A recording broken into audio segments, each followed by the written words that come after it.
Assalamualaikum warahmatullahi wabarakatuh.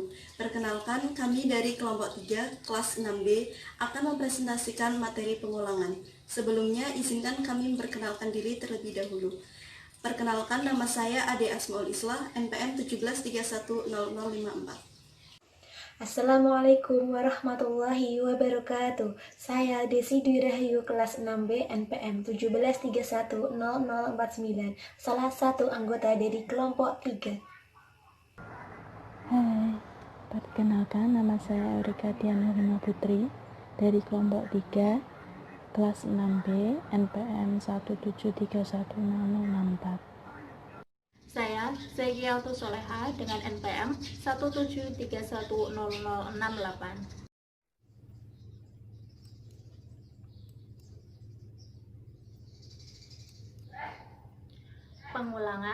Pengulangan adalah suatu proses yang melakukan statement-statement dalam sebuah program secara terus-menerus sampai terdapat kondisi untuk menghentikannya. Dalam bahasa C++, terdapat 3 jenis struktur pengulangan, yaitu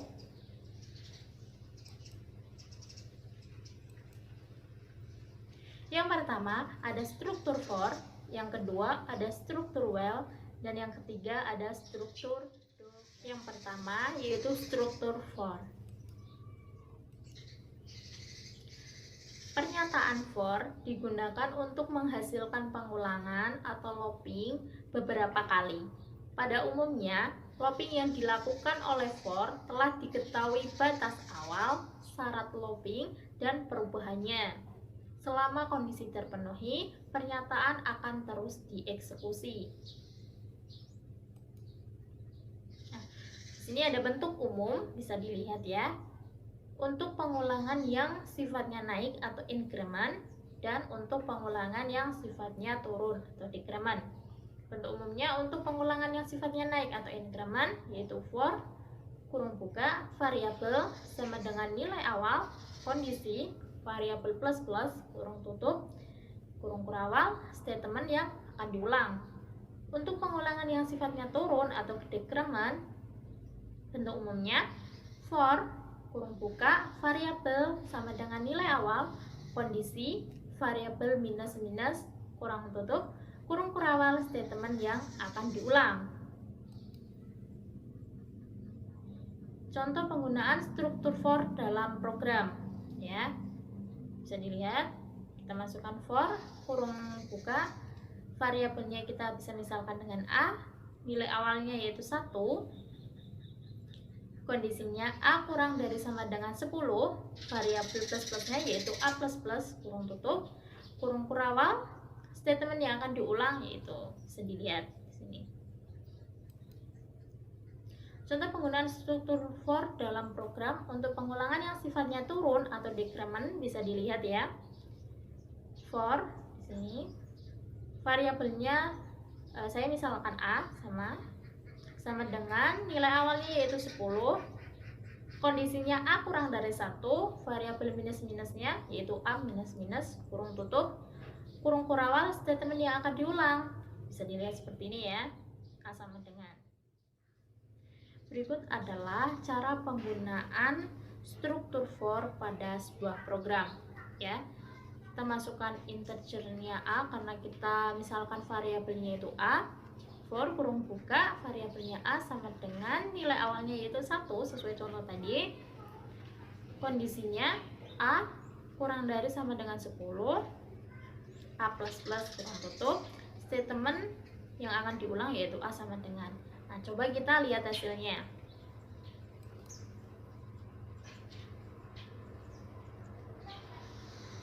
Jadi outputnya atau hasilnya adalah seperti ini, dia naik. Untuk struktur for yang sifatnya turun, sama integernya A karena kita variabelnya tadi dimisalkan A, yaitu for kurung buka A sama dengan nilai awalnya 10, kondisinya A kurang dari 1, A minus minus kurang tutup kurang kurawal statement yang akan diulang yaitu seperti ini. Coba kita lihat hasilnya. Dia akan turun yaitu A sama dengan 10 sampai A sama dengan 2. Yang kedua yaitu struktur while. Perulangan while adalah perulangan yang akan melakukan perintah di dalam blok jika kondisi bernilai benar. Jika kondisi awal tersebut bernilai salah, maka pernyataan di dalam blok tidak akan pernah dijalankan. Nah, bentuk umumnya bisa dilihat ya di gambar. While dalam kurung kondisi, kurung awal, statement atau pernyataan, kurung tutup. Contoh penggunaan struktur while dalam program, ya, bisa dilihat seperti ini. Nah, di sini ada komentar X sama dengan X ditambah 3, kenaikan X. Berikut adalah cara penggunaan struktur while dalam sebuah program yaitu C++ ya. Bisa dilihat seperti ini. Kita masukkan X-nya sama dengan 0, while X kurang dari 10 ya. Code-nya belajar perulangan while C++. Nah, di sini ada komentar X sama dengan X ditambah 3, kenaikan nilai X sejumlah 3. Coba kita lihat hasilnya. Hasilnya akan seperti ini. X sama dengan 0, belajar perulangan while. X sama dengan 3, X sama dengan 6, dan X sama dengan 9. Karena tadi ada syaratnya X sama. Sekian dari saya. Untuk materi selanjutnya akan disampaikan oleh teman saya.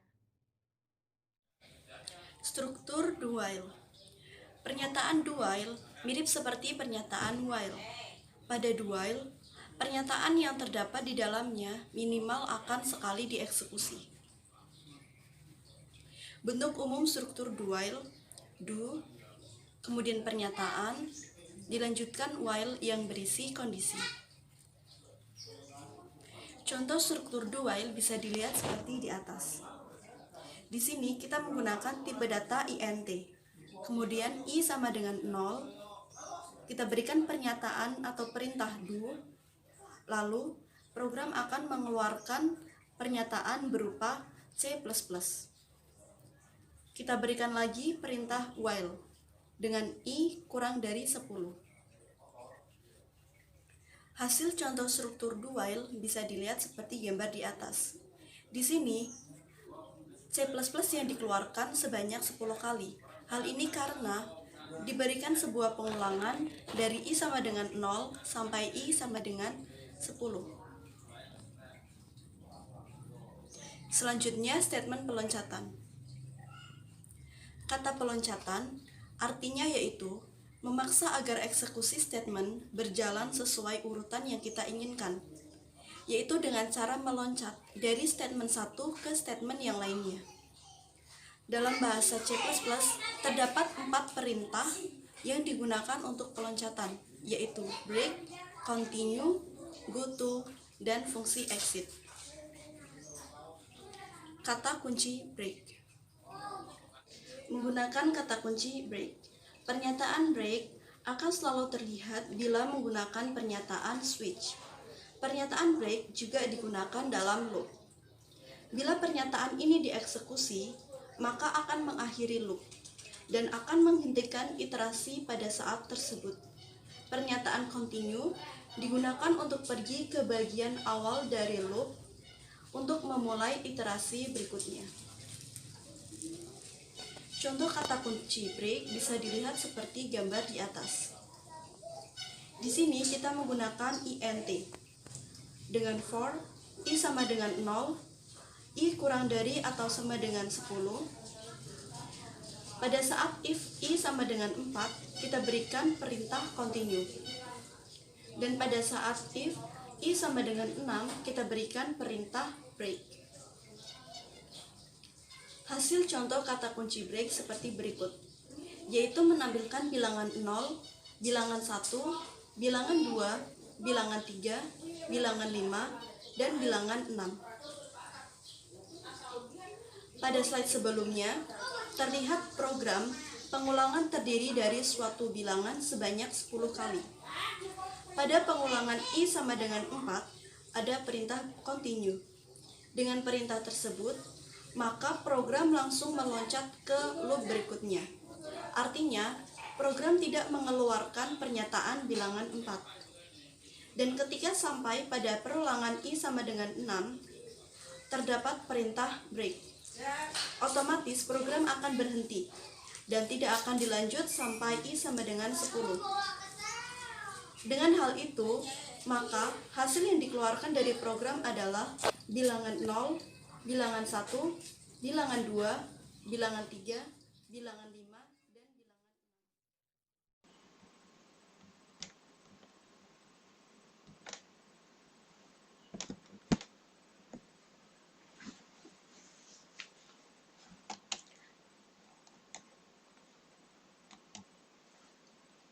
Dilanjutkan dengan saya, Desi.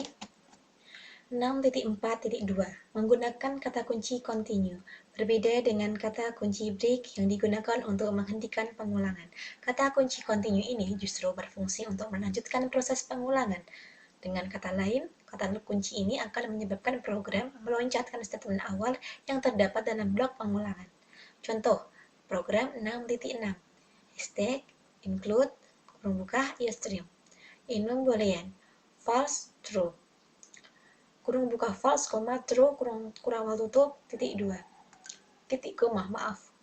Using namespace std, titik koma, in main, kurung buka, kurung tutup, kurung awal, buka.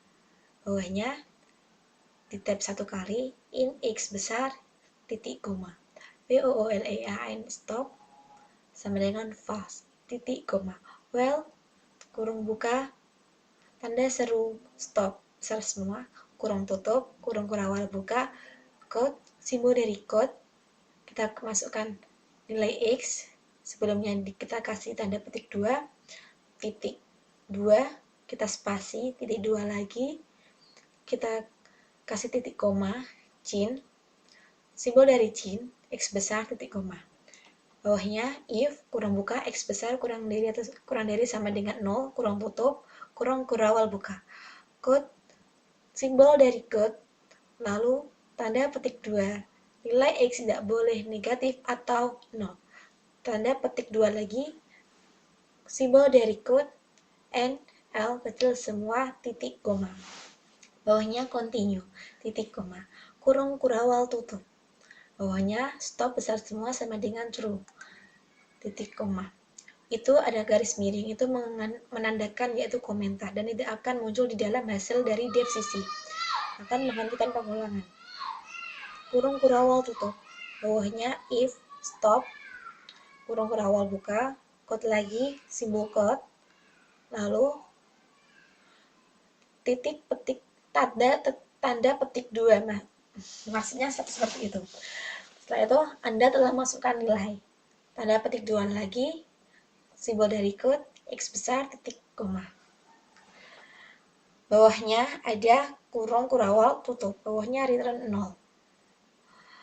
Bawahnya lagi kurung awal tutup. Kita lanjut ke 6.4.3. Menggunakan kata kunci goto. Pernyataan goto diperlakukan untuk melakukan suatu lompatan ke suatu pernyataan berlaber yang ditandai dengan tanda petik 2 yang di tengahnya ada titiknya. Titik. Bentuk umumnya seperti ini. Go to bawah titik 2 titik koma, maksudnya seperti itu. Pernyataan 1 titik koma, pernyataan 2 titik koma, bawahnya lagi bawah titik 2, pernyataan 3 titik koma. Nah, pada contoh di atas, pada saat goto ditemukan, maka program akan melompat pernyataan berlaber bawah dan melakukan pernyataan 3. Kita lanjut ke contohnya aja. Program 6.7. Hashtag lagi include seperti biasa pakai iostream. Using namespace std titik koma main kurung buka kurung tutup kurung awal buka. Kita lanjut bawahnya di tab 2 kali code, simbol dari code, tanda petik 2, tes goto, tanda petik tutup, simbol dari code lagi pakai NL kecil semua, titik koma. Goto selesai, titik koma. Bawahnya code lagi, simbolnya lagi, tanda petik lagi. Tulislah kata-katanya atau kalimatnya. Hai, koma, nama saya Arini. Tanda tanya. Tanda petik 2 lagi, simbol dari code, NL, titik koma. Bawahnya kita kasih selesai. Bawahnya lagi code. Nah, kata selesai di atas itu yang di bawah ada code karena ingin memunculkan kata-kata selesai. Jadi kita tulis di dalam code. selesai, titik-titik, tanda petik 2, simbol dari code, N, L, titik, koma, kurung tutup. Nah, nanti hasilnya adalah tes goto selesai. Oke, kita masuk ke bagian itu, programnya. Nah, ini saya sudah nulis semua, seperti yang dicontoh 6.6. Nah, di include iostream ini tuh fungsinya karena kita menggunakan cin sama code. Jadi harus ada include iostream. Itu adalah file header yang harus ada atau syarat dari kalau kita pakai code sama cin. Enum boolean using namespace std digunakan karena kita kalau mau menuliskan sesuatu atau kata-kata yang lain nggak usah pakai std di belakangnya. In main itu fungsi utama yang harus ada dalam suatu program. Nah, tapi dalam satu program saja gitu loh maksudnya. Di bawahnya itu kan ada in-x, jadi cuma ada x. Cuma satu. Bawahnya ada boolean, stop sama dengan fast, jadi 2, well, stop. Nah, code masukkan nilai x. Jadi nanti yang muncul nanti itu adalah kata-kata masukkan nilai x. Kenapa itu pakai spasi? Karena itu akan kita tuliskan berapa nilai x-nya tersebut. Nah, di bawahnya itu ada code lagi, nilai X tidak boleh negatif gitu.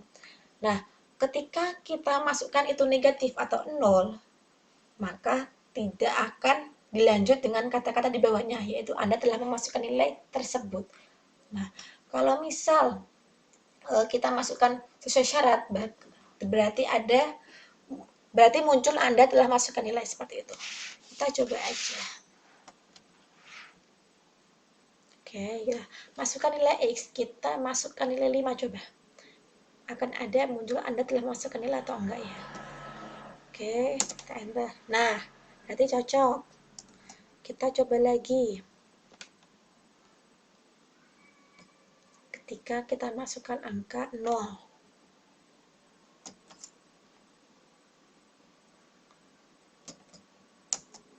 Nah, kalau kita menuliskan angka 0, ada kata-kata nilai X tidak boleh negatif atau 0.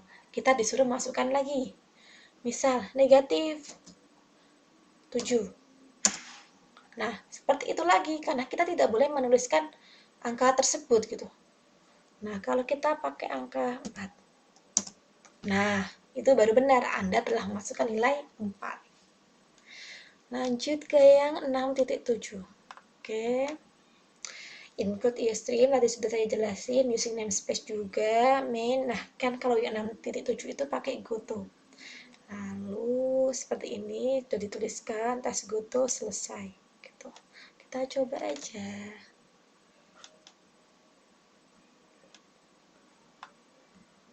Oke. Nah, tes goto selesai seperti itu.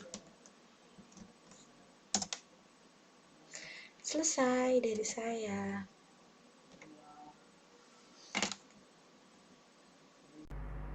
Kata kunci exit.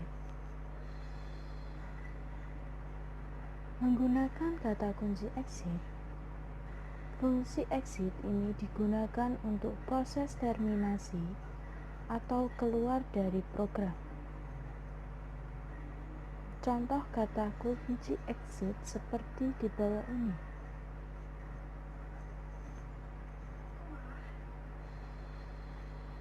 Terima kasih teman-teman telah mendengarkan presentasi dari kami. Wassalamualaikum warahmatullahi wabarakatuh.